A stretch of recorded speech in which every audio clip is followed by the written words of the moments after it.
चारों तरफ काली अंधेरी रात और सामने एक बड़ा सा पुराने जमाने का गेट। मैं उस गेट को खोलकर अंदर गया तो तेज हवाएं चलने लगी और सामने एक हवेली नजर आई।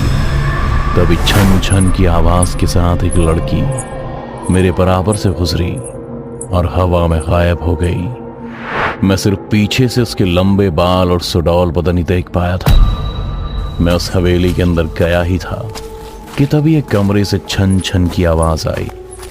मैं भागकर उस कमरे में गया तो सामने दीवार पर मुझे एक तस्वीर नजर आई। शायद से किसी लड़की की थी, पर मुझे उसका चेहरा धुंधला नजर आ रहा था। जिसे साफ करने में मैं तस्वीर के पास जा ही रहा था कि तभी मुझे किसी के हंसने की आवाज सुनाई दी। हंसी की आवाज सुन मैं डर गया और तभी किसी ने पीछे से मुझे पकड़ा और मेरी गर्दन पर अपने दांत गड़ा दिए। मेरे जिस्म से खून का एक कतरा चूसने लगी। मैं दर्द से तड़प रहा था, छटपटा रहा था कि अचानक ही मैं चिल्लाता हुआ नींद से जाग गया। उस वक्त रात के 3 बज रहे थे और ये सपना मुझे हर पूर्णमासी की रात आया करता था। अगली सुबह मैं कॉलेज जल्दी चला गया। हमारे कॉलेज का फाइनल ईयर चल रहा था और आखिरी साल में मैं और मेरी गर्लफ्रेंड जानवी और मेरा बेस्ट फ्रेंड विराज, हम तीनों ने कुछ अच्छी मेमोरीज बनाने के लिए एक रोड ट्रिप प्लान की। विराज ड्राइव कर रहा था। मैं और मेरी गर्लफ्रेंड जानवी हम दोनों बैक सीट पर चिपक कर बैठे हुए थे। कार तेज रफ्तार के साथ रोड से गुजर रही थी। तभी विराज ने कहा, यार तुम लोग ये चिपका चिपकी बंद करोगे क्या? ये तो देख लो कि मैं भी कार में मौजूद हूँ। जानवी, क्या तुम्हें भी किसी से जलने की बू आ रही है? अब तेरी कोई गर्लफ्रेंड नहीं है तो इसमें हमारी क्या गलती है बे? मेरी बात सुन विराज का मुंह बन गया। उसने चिढ़ते हुए फिर कहा, रुक, अभी रिया को कॉल लगाता हूँ। वो कह रही थी कि उसके साथ उसकी एक कजिन मेघना भी आने वाली है। इतना कहकर जब विराज ने कॉल लगाया तो उसका मूड और खराब हो गया, क्योंकि रिया नहीं आने वाली थी और ना ही उसकी कोई कजिन मेघना। विराज का उतरा मुंह देख मेरी और जानवी की हंसी नहीं रुक रही थी। विराज ने भी चिढ़ते हुए कार का म्यूजिक तेज कर दिया। हम लोग एक ढाबे से गुजर ही रहे थे कि अचानक ही विराज ने इतनी तेज ब्रेक लगाई कि मैं और जानवी एक दूसरे में समाने वाले थे। विराज यार, इतना भी क्या गुस्सा? इस पर विराज बोला, गुस्सा नहीं हूँ यार, वो देख ढाबे पर कौन खड़ी है, रिया की कजिन मेघना। इतना कहकर विराज कार को मेघना के पास ले गया। मेघना, आप रिया की कजिन हो राइट? लेकिन उसने तो कहा था कि वो नहीं आ रही है। इस पर मेघना ने मुस्कुराते हुए कहा, अगर वो नहीं आ पाई तो क्या मैं भी नहीं आ सकती? नहीं नहीं, ऐसी बात नहीं है, प्लीज कम। विराज से कहते हुए मेघना कार का दरवाजा खोलकर आगे वाली सीट पर बैठ गई। कार फिर से रफ्तार पकड़ चुकी थी। हम सभी के बीच बातें शुरू हुई और काफी देर तक चली। हम लोग अब घने जंगल के रास्ते पर थे।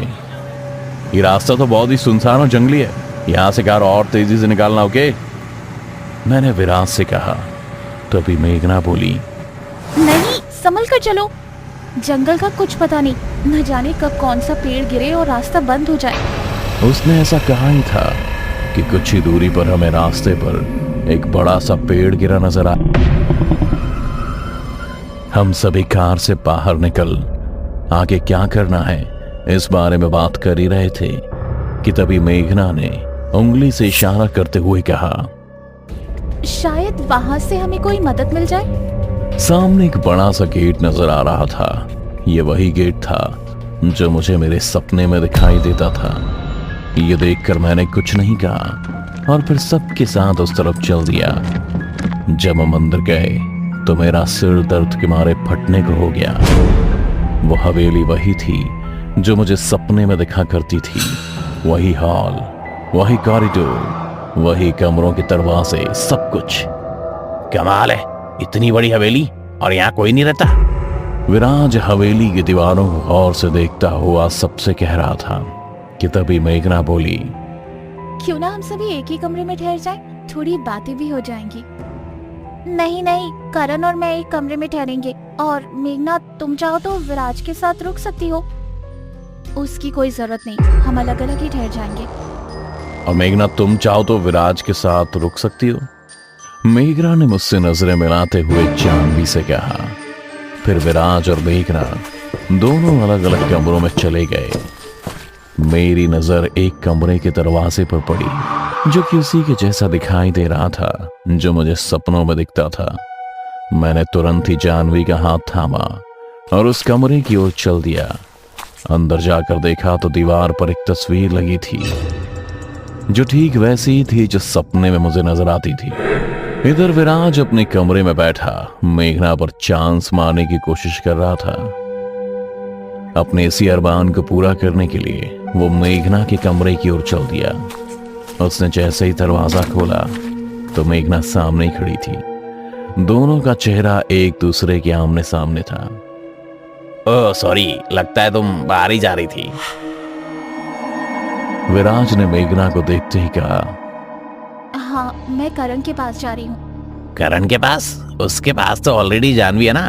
मेरी कोई गर्लफ्रेंड नहीं है। तुम चाहो तो हम रिलेशनशिप स्टार्ट कर सकते हैं। रिलेशनशिप की बात सुन मेघना ने तमतमाते हुए विराज से कहा। Just shut up, okay? मेरा करण से मिलना बहुत जरूरी है, वरना। मेघना भी बोल ही रही थी कि विराज ने उसकी कमर में हाथ डाल मेघना को अपनी तरफ खींच लिया। इधर करण भी तस्वीर को देखकर बेचैन हो उठा। उसके मन के सवाल परवान चढ़ने लगे थे क्योंकि जिस लड़की का चेहरा करण को तस्वीर में नजर आया था वो दरअसल कोई और नहीं बल्कि मेघना ही थी। मैं भी इस सवाल से जूझ ही रहा था कि तभी रिया का मैसेज आया। इसका मतलब था कि ये मेघना वो है ही नहीं जो हम उसको समझ रहे थे। तो फिर वो है कौन? इसका मतलब ये कि वो मेघना ये है ही नहीं जो हम समझ रहे थे। तो फिर ये है कौन? और उसकी तस्वीर इस हवेली में क्या कर रही है? मेरे मन में यही बातें घूम रही थीं जिसे सोच सोच कर ही मेरे सिर में अब जोरों से दर्द होने लगा और मैं अगले ही पल बेहोश होकर जमीन पर गिर गया। मैं कितनी देर तक बेहोश रहा मुझे याद नहीं, पर जब मेरी आंख खुली तो जानवी मेरे सामने थी और इस बार भी मुझे वही सपना आया था जो अक्सर पूरन मासी की रात को आया करता था, जिसका जिक्र मैंने जानवी से किया। जानवी, तुम्हें याद ना, मैंने तुम्हें बताया था कि मुझे हर पूरन मासी एक ही तरह का सपना आया करता है जिसमें एक लड़की मेरा खून पीती थी। वो लड़की कोई और नहीं बल्कि मेघना ही है। मुझे अभी उससे बात करनी चाहिए। जानवी से कहता हुआ मैं बिस्तर से उठ मेघना के पास जा ही रहा था कि तभी जानवी ने मेरा हाथ पकड़ मुझे रोक लिया। दूसरी तरफ विराज आज की मेघना और कल की निहारिका के करीब जाने की कोशिश में था। अगर तुम चाहो तो गर्लफ्रेंड बॉयफ्रेंड नहीं बनते, लेकिन सिर्फ आज रात के लिए कि हम डॉक्टर डॉक्टर खेल सकते हैं। कहते कहते विराज रुक गया। उसके चेहरे पर एक शरारती मुस्कुराहट थी। तभी निहारिका ने मुस्कुराते हुए कहा, पर मुझे डर लग रहा है। इस पर विराज ने निहारिका के और करीब जाते हुए कहा, अरे डरती क्यों? मैं तुम्हें कोई तकलीफ थोड़ी होने दूंगा। इतना कहकर विराज ने दूसरा हाथ भी निहारिका के कमर में डाला और उसको करीब खींच लिया। उसको महसूस हुआ कि उसकी कमर बहुत ही ठंडी है। तुम्हारा जिस्म तो बर्फ के जैसे ठंडा है। विराज की इस बात का निहारिका को जवाब दे पाती इससे पहले ही निहारिका के होठों पर विराज ने अपने होठ रख दिए। निहारिका भी विराज की वासना की आग में किसी आहुति की तरह समर्पित होती जा रही थी। उसने भी विराज के जिस्म को नोचना खसोटना चालू कर दिया था। तभी उसे महसूस हुआ कि निहारिका के नाखूनों से उसकी गर्दन छिलने लगी है। विराज दर्द से कराहता हुआ निहारिका को उससे दूर कर देता है, पर जैसे ही उसकी नजर निहारिका के चेहरे पर गई वो डर के मारे कांपने लगा था। निहारिका की आंखें लाल थी, नाखून लंबे और दांत किसी भेड़िए के जैसे हो चुके थे। क्यों चिल्ला रहे हो विराज? क्या अब मेरे साथ रात गुजारने का मन नहीं कर रहा? मैं तो तुम्हारी गर्लफ्रेंड हूँ ना। इतना कहकर निहारिका उस पर झपट पड़ी और उसकी गर्दन पर अपने दांत गाड़ दिए। कमरे में विराज की चीख गूंज गई और अगले ही पल विराज एड़ियां रगड़ता हुआ मौत की नींद सो गया। मैं ऐसा नहीं होने दूंगा, हम लोग अभी यहां से निकलते हैं। करण जानवी से कहता हुआ इस जगह से निकलने को कह रहा था। इस पर जानवी बोली, निहारिका से भागना आसान नहीं है। अगर उससे हमेशा हमेशा के लिए छुटकारा पाना है तो तुम्हें उसे जान से मारना होगा, तभी वो हमारा पीछा छोड़ेगी। ये कहते हुए जानवी ने निहारिका की तस्वीर के नीचे रखी हुई कबर्ड खोली और उसमें एक चंडी का खंजर निकाल करण को देते हुए कहा, इसको छुपाकर अपने पास रख लो, मौका मिलते ही उस पर हमला कर देना। जानवी अभी बोल ही रही थी कि तभी दरवाजे पर किसी ने दस्तक दी। लगता है कि वो आ गई। उसको बताना नहीं कि मैं यहाँ पर हूँ और तुमको पिछले जन्म की सारी बातें याद दिला दी हैं। करण से कहते हुए जानवी पर्दे के पीछे छिप गई। मैंने दरवाजा खोला तो निहारिका मेरी आंखों के सामने खड़ी थी, लेकिन मेरे पिछले जन्म वाले अवतार में वही लाल साड़ी से चमकता सुडौल शरीर, खुले लंबे बाल, बड़ी बड़ी आंखें। उस समय कोई भी मर्द उसको देखता तो उसका बहक जाना लाजमी था। वो मुझे देखकर मुस्कुरा रही थी, फिर अपनी तस्वीर की तरफ देखकर बोली, करण, इस तस्वीर को देखकर तुमको सब कुछ याद आ गया होगा, है ना? लेकिन फिर भी अगर तुमको कुछ पूछना है तो तुम मुझसे पूछ सकते हो। निहारिका की बात सुन मैंने प्यार से उसकी गर्दन पर हाथ फेरा और उसको अपने करीब खींच लिया। सब कुछ याद है मेरी जान, तुमने इतने सालों तक मेरा इंतजार किया है। किसी नसीब वालों को ही तुम जैसी मोहब्बत करने वाली मिल सकती है। इतना कहकर मैंने निहारिका को कस के गले लगा लिया। मेरा हाथ उसकी कमर पर बेतहाशा चल रहा था। ये देख जानवी पर्दे से बाहर आ गई। ये तुम क्या कर रहे हो करण? जानवी की आंखों में गुस्सा था। वो अपने पिशाचिनी रूप में आ चुकी थी। वो गुस्से में निहारिका पर हमला करने चाह ही रही थी कि तभी मैंने जानवी का दिया हुआ चंडी का खंजर उसके पेट में घोंप दिया। उसके मुंह से दर्दनाक चीख निकली। उसके पेट से निकलता हुआ नीला खून जमीन पर गिर रहा था। वो हैरानी से मुझे घूर रही थी, जैसे कि वो मुझसे सवाल कर रही हो कि मैंने ऐसा क्यों किया। जब मैं बेहोश हुआ था तो मुझे फिर से वही सपना आया था जिसका जिक्र मैंने पहले भी किया था, लेकिन इस बार मुझे कुछ भी धुंधला नहीं बल्कि सब कुछ साफ नजर आ रहा था। पिछले जन्म में मैं और जानवी नहीं बल्कि निहारिका और मैं एक दूसरे से प्यार करते थे, लेकिन जानवी को इससे जलन हो रही थी। उसने ही पिछले जन्म में मेरा खून चूसकर मुझे मार डाला था। मेरे मरने के बाद निहारिका भी मर जाना चाहती थी, लेकिन ऐसा संभव नहीं था। इसीलिए उसने मुझे दोबारा से जिंदा करने के लिए पिशाच देव की उपासना की। उन्होंने प्रकट होकर उसको बताया कि मैं फिर से जन्म ले सकता हूँ, लेकिन उसके लिए उसको इसी हवेली में अकेले 20 सालों तक उनकी तपस्या करनी पड़ेगी। मतलब मेरे 20वें जन्मदिन के बाद पूर्णमासी से पहले वो मेरे सामने नहीं आ सकती थी। इसीलिए आज की रात वो मेरे सामने आई।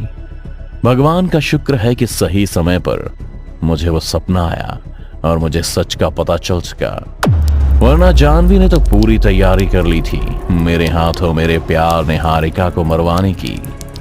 भले ही वो एक पिशाचिनी है, लेकिन उसने 20 साल तक मेरा प्यार पाने के लिए खुद को कैद रखा। मैं उसको कैसे छोड़ सकता हूं। जानवी के मरने के बाद मैंने निहारिका के होठों पर अपने होठ रख दिए और अपनी सांसों से कहा, आई लव यू निहारिका। मेरी आंखों में आंसू थे और उसकी आंखें नम थीं। मैं निहारिका का हाथ पकड़ अभी हवेली से बाहर निकला ही था कि अचानक 2 लड़कों ने हम दोनों को अकेले देखा और हमको परेशान करने के लिए आ गए। कीले खाएगा, हमें भी भूख लग रही है। अरे खिलाएगा क्यों नहीं, और अगर नहीं खिलाएगा तो इसकी गर्लफ्रेंड के सामने इसको जिंदा से मुर्दा कर देंगे। उन दोनों की बातें सुन निहारिका खुद ही मुस्कुराते हुए उन दोनों की ओर चलने लगी। वो हर कदम के साथ अपने पिशाचिनी वाले अवतार में आती जा रही थी। इससे पहले कि वो लड़के कुछ समझ पाते, निहारिका ने उन दोनों लड़कों पर हमला कर दिया और उनका खून पीने लगी। मेरी निहारिका मेरी आंखों के सामने 2 इंसानों का खून पी रही थी, लेकिन मुझे इससे कोई परेशानी नहीं थी। वो भयानक आवाज करते हुए उनसे अलग हुई और मेरी ओर बढ़ने लगी। उसके मुंह पर खून लगा हुआ था, जो दांतों से बहता हुआ गर्दन से होकर उसके गोरे बदन पर फिसल रहा था। मैंने कस के उसको गले लगा लिया और सोचने लगा, वो एक पिशाचिनी है तो क्या हुआ, उसने 20 सालों तक तपस्या की है मेरी मोहब्बत को पाने के लिए। ये सोचते हुए मैं निहारिका के बदन पर फिसलता खून अपने होठों से साफ करने लगा और अगले ही पल हम खुले आसमान के नीचे एक दूसरे में विलीन होने लगे।